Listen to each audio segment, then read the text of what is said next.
You were born free but trained to forget it. From the moment you opened your eyes, invisible hands went to work. Not with violence, with smiles, with rules, with praise for compliance and silence for defiance. What you call being a good person might be nothing more than a lifelong obedience to forces you never chose. And Friedrich Nietzsche saw it all. He called it the spirit of gravity, the silent force that makes you kneel without knowing why. It doesn't scream.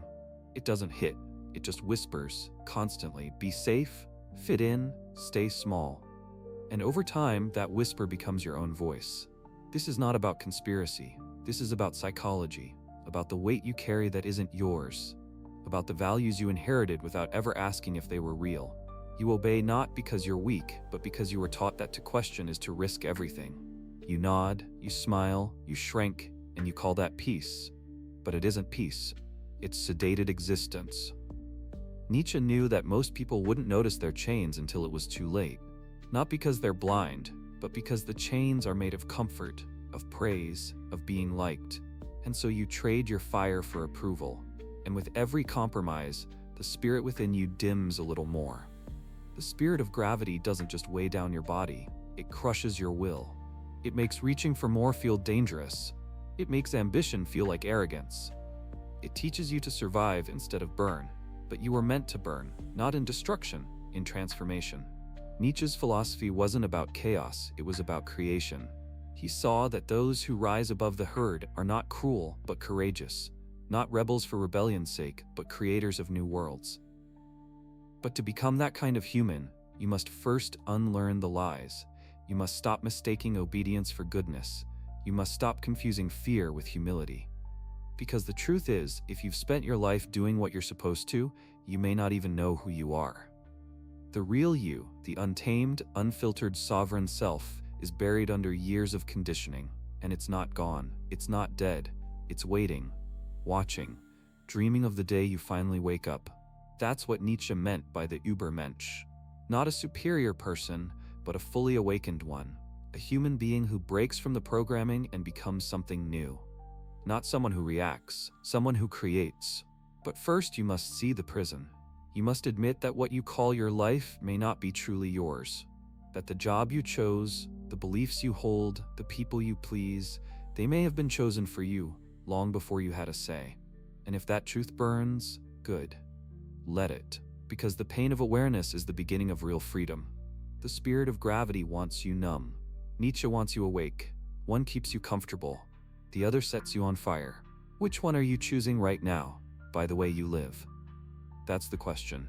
And if you're still watching, you already know the answer. Let's go deeper. You were never asked to obey. You were shown how. Through reward, through punishment, through the fear in your parents' eyes when you spoke too boldly, through the tired nod of your teacher when you stopped asking why. And so, piece by piece, you learned.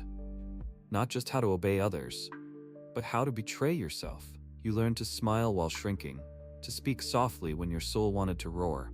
And the more you did it, the easier it became. That's the spirit of gravity. The weight that doesn't sit on your shoulders, it nests in your beliefs. It's not a chain, it's a comfort. And that's why it's so dangerous. Nietzsche didn't write for the masses. He wrote for those few who feel the ache of being told you're free while every instinct you have is domesticated, the ache of carrying the dreams of your ancestors without ever asking if they're yours. He saw clearly that society doesn't break you, it seduces you. It flatters you into submission, and it sells you a life that's too soft to challenge and too hollow to fulfill. This is why people feel exhausted without knowing why. Because obedience is heavy, especially when it's silent, especially when it feels like virtue. The spirit of gravity loves virtue. It hides in it, it wears it like a mask. It says be humble, but it means don't rise. It says be patient, but it means don't act. It says be grateful, but it means don't dream. But Nietzsche knew something few dare to say. Real gratitude includes rebellion. Real virtue includes courage. And real peace isn't found in obedience, it's found in becoming. But that's not the path most choose. Most people live their whole lives in a loop. Want, suppress, obey, regret. Over and over again, until the will fades, until they forget they ever had a voice that could say no. Until they forget that their life was meant to be a flame, not a routine. Nietzsche didn't believe we are here to follow paths, he believed we are here to blaze them. Not to mimic values, but to birth them from within. Not to honor tradition, but to surpass it. Not out of hate, but out of evolution. But that kind of transformation is terrifying, because it requires killing the false self, the agreeable one, the polite one, the self that made everyone else comfortable but left you feeling like a shadow in your own skin. The spirit of gravity wants that self to survive. It rewards that self. It applauds it. But Nietzsche wanted that self to burn. He called it the camel, the one who says yes to every burden. But he also said, after the camel comes the lion who says no, the lion who shatters rules, who challenges what's sacred, who dares to stand alone. And after the lion comes the child, the one who creates, who plays, who embodies truth without effort. That's the path. That's the becoming. But you don't get there by reading quotes. You get there by deciding right now that you are no longer available for a life of automatic obedience, that you are no longer willing to call surrender peace. And once you make that decision, everything begins to shift. Not because the world changes, but because you do. Your fire returns, your eyes sharpen, and your life, slowly, violently, begins to belong to you. Most people don't even realize they're at war, not with the world, not with others, but with themselves. A war between the part that remembers and the part that obeys, the part that aches to rise and the part that learned to kneel.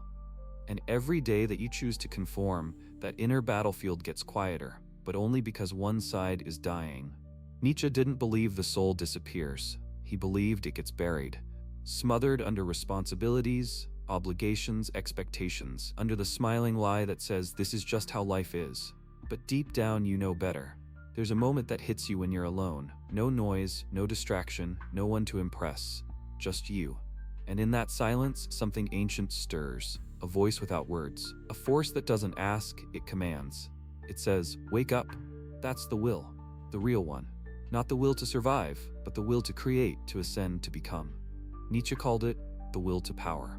And not power over others. Power over your own becoming. But here's the catch. The spirit of gravity sounds a lot like reason. It tells you to wait, to think twice, to settle. It says, be realistic. And every time you obey that voice, a piece of your true self goes back to sleep. The spirit of gravity doesn't need to punish you. It just needs you to hesitate. Because every dream that hesitates dies in the name of being practical. Every revolution aborted in favor of comfort. Nietzsche warned us that the greatest threat to becoming isn't pain, it's sedation. You get just enough pleasure to forget the hunger, just enough routine to forget the possibility. And the longer you live that way, the harder it is to believe you were ever meant for more. But you were. You know it. That's why you're still here, still listening. Because part of you refuses to die quietly. That part doesn't care about being good. It cares about being real. Not polite. Not liked. Not safe. Just real. Alive, aligned. But becoming that kind of person, that takes violence. Not physical violence. Existential violence. You have to break your own patterns, burn your own beliefs, bury your old self with reverence and rage. And that kind of fire terrifies people. It should, because once you become, you can't go back.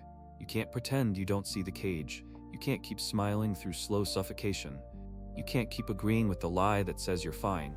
You're not fine, you're unfinished. You're still climbing, still breaking, still birthing the version of you that doesn't apologize for existing fully. Nietzsche never promised it would be easy, he promised it would be worth it. He never said you wouldn't be alone. He said that loneliness is the price of sovereignty.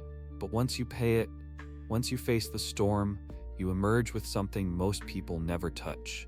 Clarity, power, purpose without performance. And when you have that, the spirit of gravity can't touch you. Not because it's gone, but because you've risen above it. You don't fight it anymore, you transcend it. You don't obey gravity, you defy it with every breath. Because you remember what most forget. This life is not for obedience, it's for becoming. And you were never meant to kneel, you were meant to create. There's a moment when the pretending has to stop. When you can no longer convince yourself that this life, this quiet agreement with everything you never chose is enough. You reach a threshold. Not because something outside of you breaks, but because something inside of you finally wakes up. That's when everything shifts. When the whispers inside your soul become louder than the voices around you. That is the death of obedience, the birth of becoming. Nietzsche called it the greatest transformation a human can endure, not to be taught, but to will yourself into a new kind of being. And this transformation doesn't begin with a plan, it begins with a refusal. The refusal to keep living on autopilot, the refusal to keep bowing to fear disguised as responsibility, the refusal to keep building your life out of other people's values, because you weren't born to obey. You were born to burn. To burn through every layer of programming, silence, suppression, and safety that's wrapped itself around your spirit. The spirit of gravity will still try, it will still whisper, still comfort, still seduce. It will promise you peace if you just stay quiet. But Nietzsche knew the price of that peace. He watched men who gave up their will and called it wisdom, who gave up their fire and called it maturity, who gave up their soul and called it stability.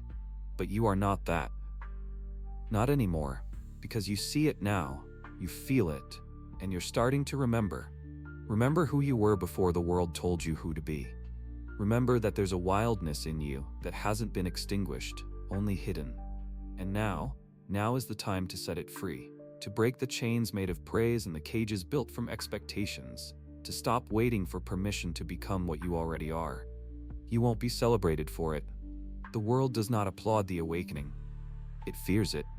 But that's how you'll know you're on the right path, when you no longer feel understood, when your choices no longer make sense to the sleeping, when your very presence threatens the illusions others still cling to.